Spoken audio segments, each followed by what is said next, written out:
లేవియ కాండము 24వ అధ్యాయము. మరియు యెహోవా మోషేకు ఇలాగు సెలవిచ్చెను, దీపము నిత్యము వెలుగుచుండునట్లు ప్రదీపము కొరకు దంచి తీసిన అచ్చమైన ఒలీవ నూనెను తేవలెనని ఇజ్రాయేలీలకు ఆజ్ఞాపించుము.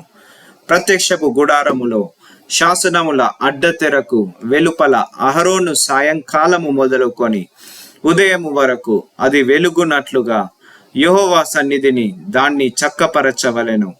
ఇది మీ తరతరములకు నిత్యమైన కట్టడ. అతడు నిర్మలమైన దీపవృక్షము మీద ప్రదీపములను యెహోవా సన్నిధిని నిత్యము చక్కపరచవలెను. నీవు గోధుమల పిండిని తీసుకొని దానితో 12 భక్ష్యములను వండవలెను. ఒక్కొక్క భక్ష్యమున సేరు సేరు పిండి ఉండవలెను. యెహోవా సన్నిధిని నిర్మలమైన బల్ల మీద ఆరేసి భక్ష్యములు గల 2 దొంతులుగా వాటిని ఉంచవలెను. ఒక్కొక్క దొంతి మీద స్వచ్ఛమైన సాంబ్రాణి ఉంచవలెను. అది యెహోవా ఎదుట మీ ఆహారమునకు జ్ఞాపకార్థమైన హోమముగా ఉండును.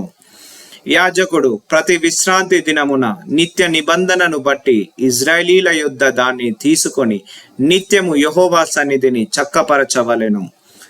అది అహరోనుకును అతని సంతతి వారికి ఉండవలెను. వారు పరిశుద్ధ స్థలములో దాన్ని తినవలెను.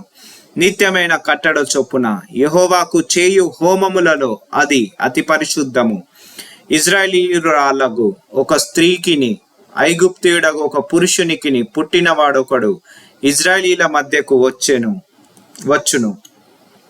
ఇజ్రాయేలీయురాలి కుమారునికిని ఒక ఇజ్రాయేలీయునికిని పాలెములో పొరుపడగా ఆ ఇజ్రాయేలీయురాలి కుమారుడు యెహోవా నామమును దూషించి శపింపగా జనులు మోషే యొద్దకు వాని తీసుకొని వచ్చిరి. వాని తల్లి పేరు షెలోమీతు. ఆమె దాను గోత్రీకుడైన దిబ్రీ కుమార్తె. యెహోవా ఏమి సెలవిచ్చునో తెలుసుకొను వరకు వాని కావలిలో ఉంచిరి. అప్పుడు యెహోవా మోషేకు ఇలాగు సెలవిచ్చెను, శపించిన వానిని పాలెము వెలుపలికి తీసుకొని రమ్ము. వాని శాపవచనమును వినిన వారందరూ వాని తల మీద తమ చేతులుంచిన తర్వాత సర్వ సమాజము రాళ్లతో వాణ్ణి చావగొట్టవలెను.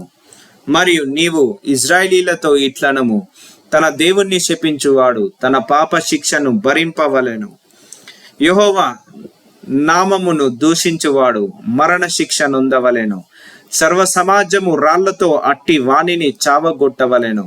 పరదేశియే గాని స్వదేశియే గాని యెహోవా నామమును దూషించిన ఎడల వానికి మరణ శిక్ష విధింపవలెను. ఎవడైనను ఒకనిని ప్రాణహత్య చేసిన ఎడల వానికి మరణ శిక్ష విధింపవలెను. జంతు ప్రాణహత్య చేసిన వాడు ప్రాణమునకు ప్రాణమిచ్చి దాని నష్టము పెట్టుకొనవలెను. ఒకడు తన పొరుగు వానికి కలంకము కలగజేసిన ఎడల వాడు చేసినట్లు వానికి చేయవలెను. విరగగొట్టబడిన దాని విషయములో విరగగొట్టబడుటయే శిక్ష. కంటికి కన్ను పంటికి పళ్ళు చెల్లవలెను. వాడు ఒకనికి కలంకము కలగజేసినందున వానికి కలంకము కలగజేయవలెను.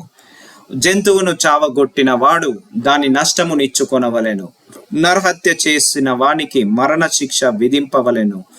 మీరు పక్షపాతము లేక తీర్పు తీర్చవలెను. మీలోనున్న పరదేశికి మీరు చేసినట్టు మీ స్వదేశికిని చేయవలెను. నేను మీ దేవుడనైన యెహోవానని వారితో చెప్పుము అనెను. కాబట్టి మోషే ఇజ్రాయేలీలతో ఇలాగు చెప్పును, శపించిన వానిని పాలెము వెలుపలికి తీసుకొని పోయి రాళ్లతో వాణ్ణి చావగొట్టవలెను. యెహోవా మోషేకు ఆజ్ఞాపించినట్టు ఇజ్రాయేలీలు చేసిరి.